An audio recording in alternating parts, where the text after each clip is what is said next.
A defense of Galileo, why Catholics should appreciate his legacy. Criticizing Catholicism, Galileo's theory is a common but flawed argument, especially from those who misunderstand both the historical context and Catholic theology.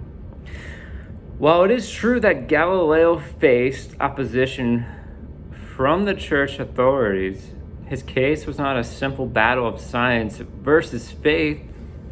In fact, Galileo himself was a devout Catholic, and his contributions to science align with the Catholic intellectual tradition, which values reason, discovery, and the pursuit of truth.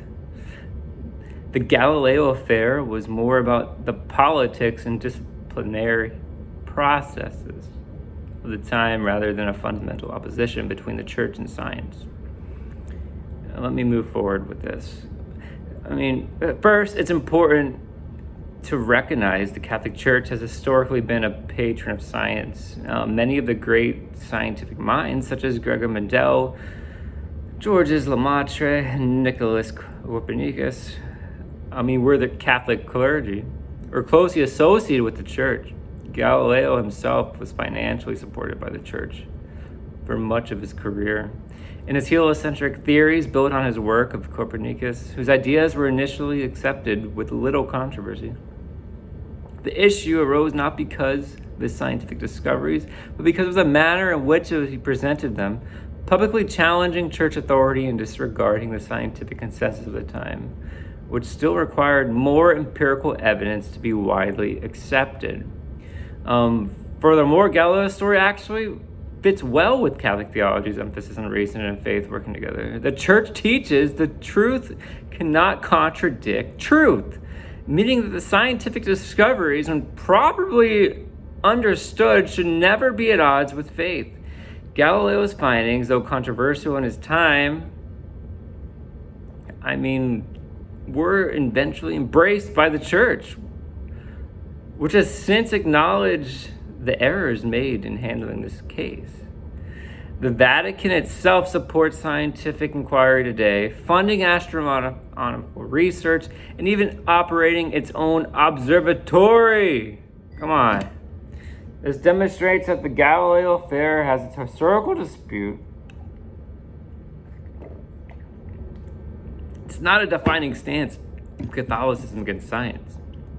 Critics who use Galileo against Catholicism often ignore the fact that many of the greatest Christian thinkers, including St. Augustine and St. Thomas Aquinas, encouraged the pursuit of knowledge.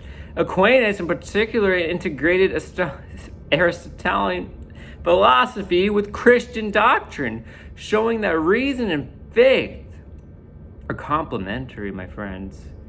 Galileo, despite his imperfections, followed this intellectual tradition by seeking to understand God's creation through reason and observation. His commitment to scientific inquiry reflects the same principles that have guided Catholic education and philosophy for centuries. It is also worth noting that Galileo was not condemned for heresy in the strict theological sense, but for disobedience in how he handled the controversy. His case was more about the clash, personalities, and institutional politics than a true doctrinal dispute.